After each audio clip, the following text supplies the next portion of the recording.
Hey, what's up guys, it's Theo from Fino Concept. So today we are going to create this poster in Adobe Photoshop. This is quite useful in case you have something you want to sell or you own a business that is into buying and selling and you want to advertise to your clients.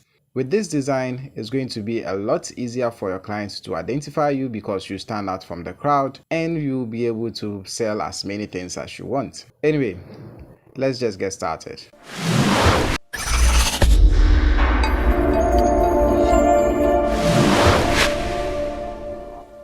Welcome to Fino Concept. Click the subscribe button and hit the bell icon so you don't miss out on any of our future videos. Alright, so let's go ahead and open up our application. As I stated already, I'll be using Adobe Photoshop and I'll go ahead and create a new document. As always, I have my custom preset here, which is 2000 by 2000 pixels and the resolution is always at 300.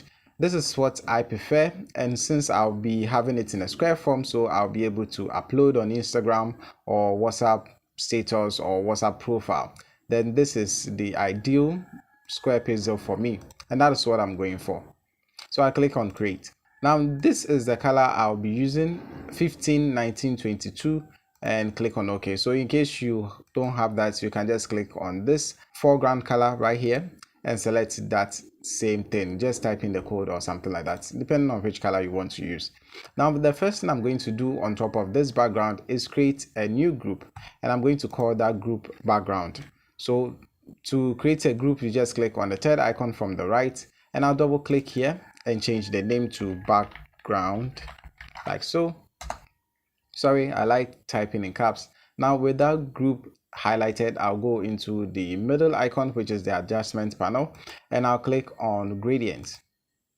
Now you notice that the gradient samples out the first color, which is the foreground color. So I'll click up here or in this gradient option right here.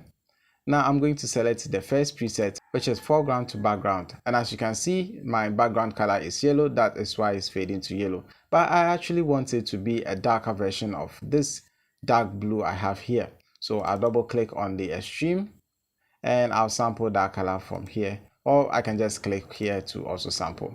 Now since I want this part to be darker, I'll just move it to the bottom just a bit. So I think something like this is okay, and I'll just click on OK and click on OK one more time. Now I have the style set to linear at the moment, and I'm going to change it to radial because it looks a lot nicer that way. And I want it actually to be the darker portion fading into the lighter portion at the center.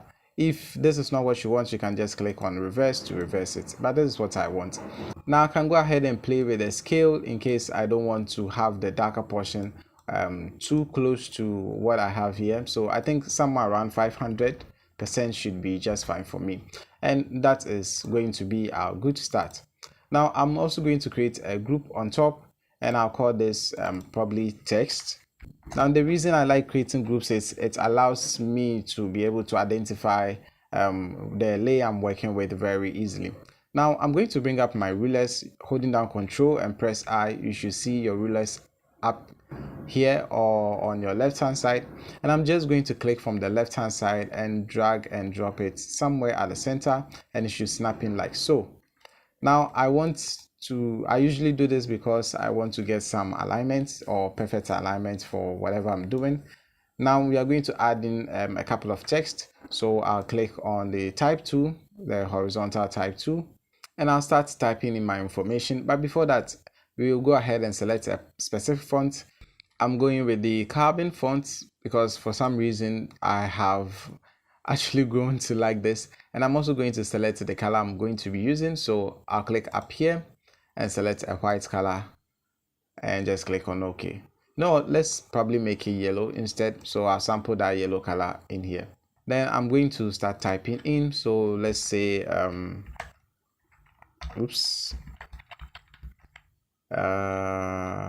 I hope I can spell today. Interested in buying a new camera. I knew I couldn't spell today, so I think something like this should work out right. And I'm actually going to reduce the size obviously to, I don't know, let's try 16. I think 16 is cool. Now I'm also going to be changing the orientation, but we'll do that after everything is typed in. Then I can type something like this, just then the amount will come in, but I'm not going to have it exactly on the same layer as this. So I'm going to just make sure I click on, like, check that one out, and I'll click the actual amount somewhere here. So let's say 2,500 Ghana cedis. I think the cedis should have to come first, but I'll make it much bigger. So what I'm going to do is change the color of this to match my background, and you know what, let's set it to yellow for now, and we are going to do that later. So I'm going to increase the size to a lot and change it from regular to bold. So we have it something somewhere around here. Now I'm going to leave about 2 spaces, 1, 2, and add in my question mark because this is a question, and I have it something like this. I think this is looking cool. Now I'm going to select these 2 layers, holding down Control, selecting the first and the second layer. Then I'll go to up here, grab my Move tool, or press V on your keyboard to activate it. Then over here at the edge, I'm going to hold down the Control key, and you notice that the arrow changes to this white arrow or cursor. Then I'm actually going to move this to the top like so. Now I don't want this to be deforming, so what I'm going to do is, whilst holding down the Shift key, I'll be able to make this move vertically without actually being distorted, like how this is going to be if I don't hold down the Shift key. So I'll hold down the Shift key and raise this up just a little bit. I think something like this should be just fine. I should have also added in a rectangle or something, but you know what, we can still do that right now. So what I'm going to do is create a rectangle. I'll go to the rectangle tool, or the tools options I have here, select the rectangle tool and create a rectangle like this. Now the color of the rectangle is also yellow, and since it is a shape, I can just double click and change it to whatever color I want. In this case, I'll be using white, and I think that's okay. So I'll grab my Move tool one more time and place it somewhere around here. Now this is covering my text because the shape layer or the rectangle is on top of my text. So what I'll do is I'll just click and drag and drop it at the bottom so that it is going to be beneath, like so. So if I go back to grab my Move tool, then I can go ahead and align it just like what we did, holding down the Control and Shift. I can do it like so. Now I'm trying as much as possible to see if the alignment is right, because I should have done both of them at the same time, but I didn't. So what I'm doing here is I'm trying to gauge if the alignment here and here for the number 5 are the same, and I think they look okay. So I'll pull this up by using the up arrow key or the top arrow key. Now, as I was saying previously, I'm actually going to select this color and change the font color to the darker portion I have here, like so, and this is going to look quite nice for me. You know what, I also want to change the position of the rectangle. I think somewhere around here should be fine, and probably make it, instead of 2 spaces, I'll just leave it as 1. All right, so I think this is looking cool. No, let's highlight this and change this also to white, and probably make all of them bold. No, what, let's make the top one bold instead, or probably semi-bold. I think this is looking okay. Now I have already gone ahead to select my images. So this is the image I'm going to be using, and I've already cropped everything I need out. So yeah, I should have done it with you guys, but this tutorial is going to be longer if you are supposed to watch me edit like that. So I'll just put everything together like so. I'm not going to resize this too much. I'll just have it something like this. And what I'm going to do is I'm actually going to make all of these smart objects so that when I increase and decrease the size, it's not really going to affect the quality. So for layer 1, you know what, let's double click and call it camera. Layer 2 will be speed light, and layer 3 will be battery or extra battery. So I'll just right click on the battery, convert to smart object, speed light, convert to smart object, right click, convert to smart object. Now let's hide a few of them. Let's start with the camera, and I'll place the camera right at the center because it is actually going to be the hallmark. It is the main headline for this. So I'll have it, I think somewhere around here should be just fine, and click on OK. Then let's have the speed lights also come in. I'll have it somewhere around here. I actually forgot what the size is supposed to look like. I think it should be something like this. Then I can also orient it, probably rotate it just a little bit. Yeah, I think this is okay. Then I have the extra battery somewhere around here. The battery is supposed to be much smaller. I think something like this should be okay. So I'll duplicate. So holding down the control key, I'll press J to duplicate, and what this means is that I have 2 batteries to spare. So that is what I'm having right here. So I think this is looking cool. You can work with this. Now there are a couple of things to add in, but I don't want to go too much into details, so let's quickly run some few things off. Now holding down the shift key, selecting the bottom layer and selecting the top layer, I can group them up by just holding down the control key and pressing G. So this is going to group it for us, and I'll probably just name it images, or you can just create a group and put all of them inside that group. So let's go to the camera, and I'll create a new group, and let's call that also camera, and I'll place the camera layer in there.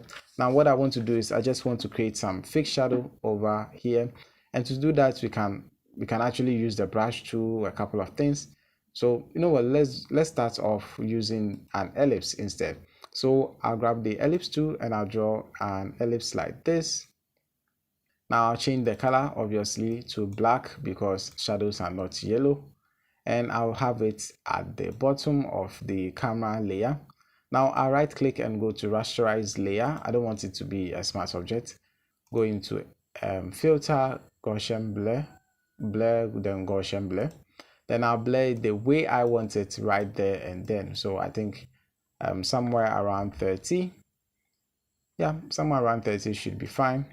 Now I'll use my move tool, V on my keyboard, and just resize this the way I want it. So I think somewhere like this, probably deform it a little bit using the control key also, and clicking from the edges, clicking and dragging from the edges actually. So I think something like this is cool, and I'll have it like so. Then let's do another thing. So let me just call this shadow. So now we are done with the camera. Let's head on to the speed light. Let me just copy so that I can paste it in here. So I'll create a new layer over here, the second icon from the right. Then I'll call that also shadow, so shadow for the speed light. And with that, I'll just be using the brush tool, which is right here, or B on your keyboard, and I'll just brush. It's not supposed to be yellow, it's actually supposed to be black. Then I'll just brush over here like so, just trying to mimic the bottom of the speed light. Now this is looking weird because it is on top, the layer is on top of the speed light, so I'll just bring it beneath, and now this is looking much better. And also I'll add in a blur, so blur, Gaussian blur. I think somewhere around 20 should be okay. But you know what, let's just make it 30 like the previous one. Then I can do the exact same thing for the battery. So add a new layer, have it beneath the 2 batteries. Then I'll just brush over like so. Then I'll go to filter, blur, Gaussian blur. Something like this is okay. Now I can also just reduce the size because I feel it's a little bit bigger than I expected. So something like this should be okay. And just click on OK. Okay. Wow. Now, although I'm done, I feel like the batteries are overexposed because you can hardly see the text. So what I'm going to do is, since it is a shape, I'll just double click and open it up. And I'm going to camera raw filter. So I'll go to filter and camera raw filter. Let me just pull it up here, and I'll just reduce the highlight to something like this, and probably the whites a little bit, and the exposure about that big. I can't really give you specifications because your image might be a little bit different. So when I save it up, I should have it's like so. So this is the before and this is the after. I think this is looking much better. So let's add in a couple of other text. So I'll go back to the text group, which is here, and I'll create a rounded rectangle. So let's have it right here, a rounded rectangle.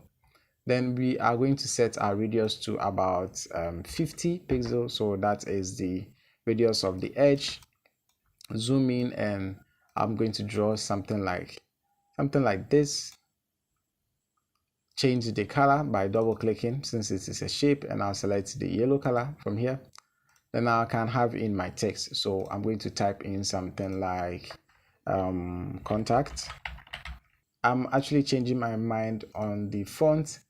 I think I'd rather go with Gotham. So you know what, let's just change it to Gotham because it looks a lot more professional.